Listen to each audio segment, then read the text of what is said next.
अस्सलाम वालेकुम। इस सेशन के अंदर हम देखेंगे कि हम अपनी सेल्स इनवॉइस कैसे बनाएंगे, जिसे हम डायरेक्ट इनवॉइसिंग भी कह सकते हैं।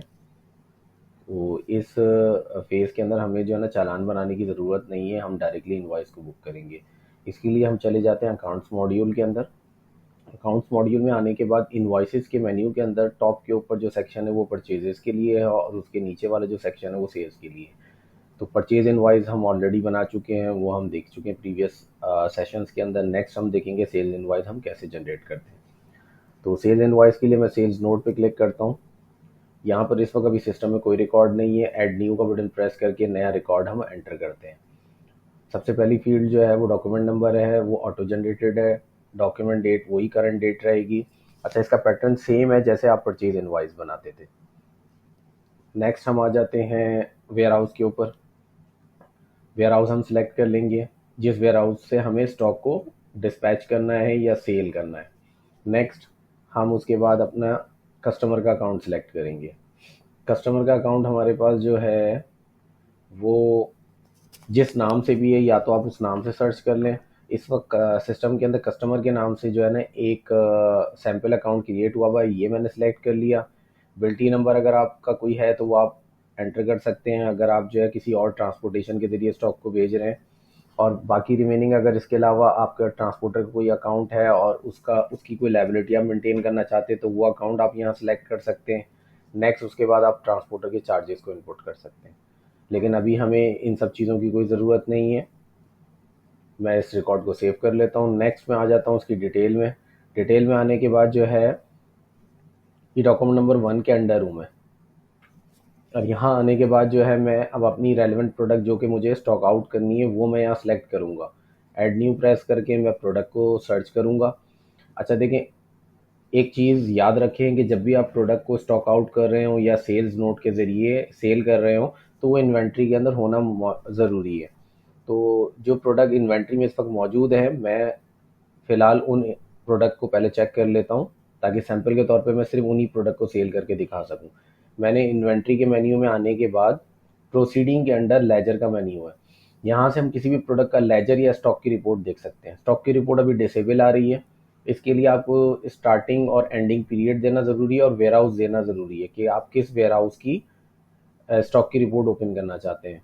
हमारे पास इस वक्त जो है वेयर हाउस एक ही है, मैंने वो सिलेक्ट कर लिया। आप देखें स्टॉक की रिपोर्ट इनेबल हो गई है, यानी कि आपको डेट फ्रॉम डेट टिल और इस वेयर हाउस मैंशन करना ज़रूरी है।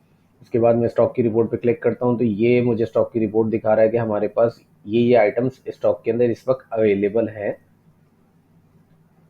और इसके अंदर मैं ये वाली प्रोडक्ट ले लेता हूँ, 12 पीस के अंदर है ट्यूबिंग जॉइंट। इसको हम जो है सेल के अंदर यूज़ करके देख लेते हैं। मैं वापस सेल रिकॉर्ड पे आ गया हूँ और अब यहाँ पर जो मैं प्रोडक्ट सर्च कर रहा हूँ ट्यूबिंग जॉइंट, ये आ गया। इसके बाद आपने रेफरेंस नंबर सर्च करना है कि कौन सी कंसाइनमेंट आप स्टॉक आउट कर रहे हैं। इसके ऊपर आप क्लिक करें, क्लिक करने के बाद सर्च के बटन पर क्लिक कर दें। अगर रेफरेंस नंबर आपको याद नहीं है तो जैसे ही आप क्लिक करेंगे तो ये आपको जो है ना सर्च करके जो अवेलेबल रेफरेंस नंबर है वो दिखा देगा। अगर कोई भी रेफरेंस नंबर नहीं आ रहा तो इसका मतलब ये है कि वो प्रोडक्ट स्टॉक में मौजूद नहीं है।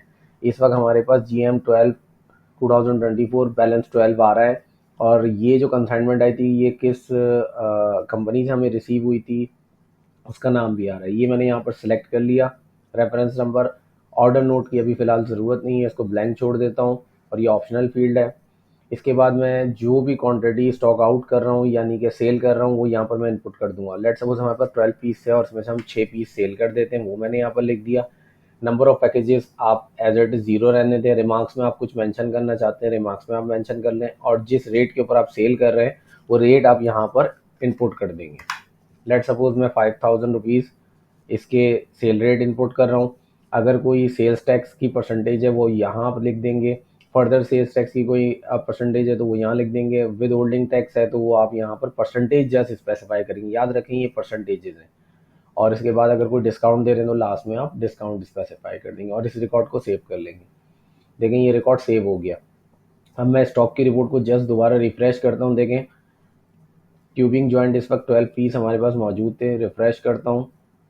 ट्यूबिंग जॉइंट इस वक्त हमारे पास क्लोजिंग बैलेंस 6 बचे हैं। ठीक है, यानी कि 6 हमारे यूटिलाइज हो गए। अब मैं इसी प्रोडक्ट का लेजर भी चेक कर लेता हूँ। अच्छा, लेजर जो है वो मैं पिछले महीने से लेकर अब तक का ओपन कर लेता हूँ। तो आप ये देख सकते हैं कि पहली एंट्री 12 पीस की क्वांटिटी इनके अंदर आ गई। हमने ये परचेज किए थे 12 पीस और हमने सेल कर दिया कस्टमर को। कस्टमर यहाँ लिखा हुआ क्यों आ रहा है? क्योंकि सेल इनवाइस जो हमने बनाई है उसके अंदर हमने जो अकाउंट सेलेक्ट किया उसका नाम ही कस्टमर है। तो ये सैम्पल अकाउंट है, जस्ट आपको डिमॉन्स्ट्रेशन देने के लिए। अच्छा, इसी सेल्स नोट पे रहते हुए जो है ना, हमें लास्ट में रिपोर्ट का ऑप्शन नजर आएगा। जैसे परचेज इनवाइस के अंदर हमें नजर आया था, ये आपकी सेल्स इनवाइस हो गई।